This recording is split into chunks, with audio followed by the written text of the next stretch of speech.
Right now, we want to take a different tangent, and we want to go to Lagos, Nigeria, where we have actually Kayode Okikiolu, who from Channels TV, who is a correspondent.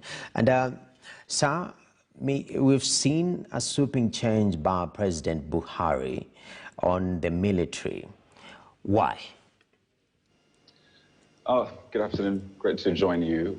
Well, there are different reasons if you look at it. So I'll just give you three of them. First, there's been an overwhelming call from Nigerians, even the National Assembly, the parliament here, they've called for a change in the guards, the service chiefs. And I mean, the earliest I remember is about 3 years ago. And that's just about, 3 years into their tenure as service chiefs. So time and time again, people have come out to say, well, we need to change the service chiefs. We need to rejig, the security architecture from the top. So that's one reason, the public opinion. A section of the public has time and again called for the change.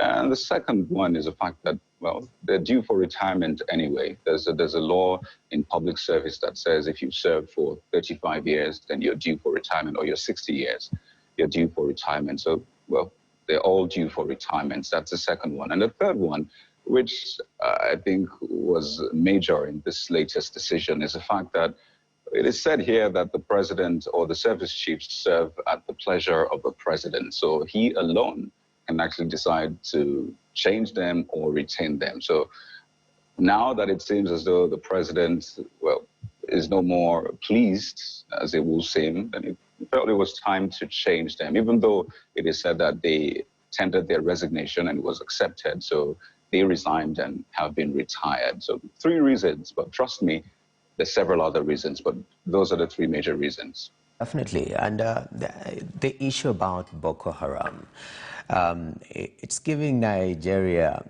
a bad vibe, and it's a real concern on the ground.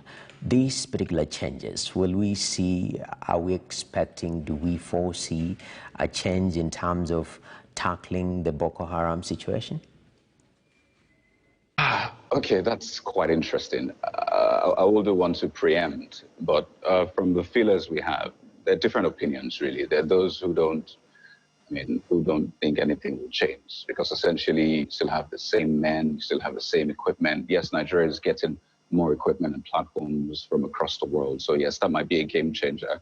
So there are those who think, well, nothing might change, really. It's not as though you're bringing anybody from outside of the military to come change things. So there are those who think that way, but there are those who think this is going to boost the morale of the men on the field. The fact that they look up there and they see someone different, and you know how they say that, some of these ideas come from the top and trickles down to the men. So there are those who think that this indeed will boost the morale of the men, bring fresh ideas and all of that. So it's split, really. But more importantly, is the fact that they have a job of work to do, as you may have pointed out. Yes, there's Boko Haram in some areas in the northeastern part of Nigeria, especially in some areas in Borno State, because Nigeria is huge, over 200 million people. So there's that challenge, which we've battled for a decade. Now we've seen that spill over into some other issues like the herders and farmers, crisis, which we've seen in recent times. So they have a job of work to do. So I'm not entirely sure what the future holds. What I'm certain of is the fact that they have a lot of work on their hands, and they need to hit the ground running, as it seems.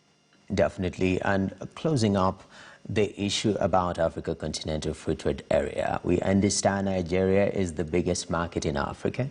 How are you prepared as a country to take advantage of this free trade agreement across the continent of Africa? If you follow the trend, which I believe you did from the scratch, you'd see that Nigeria, it took some time before Nigeria,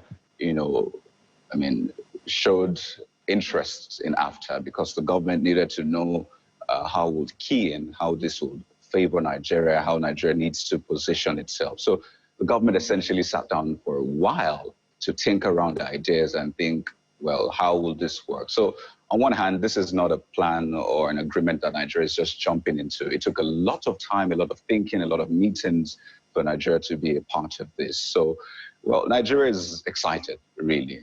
Africa, over 1 billion people on the continent. Yes, Nigeria has a significant amount of the population, but I mean, having the whole of Africa as your marketplace is huge for Nigeria. So yes, Nigeria is excited. The government has introduced some policies and is introducing more policies to ensure that businesses in Nigeria participate well. And even the fact that, I mean, we have a market in Nigeria also that can, purchase goods and, have investors come into the country. So Nigeria is excited, prepared, and we're hopeful really that this will mean well for not just Nigeria, honestly, but for the continent at large. Definitely such sentiments coming from the biggest market in Africa, quite inspirational. Thank you very much, Kayode, for that insightful talk on what is happening in Nigeria. And moving on swiftly, matters industry.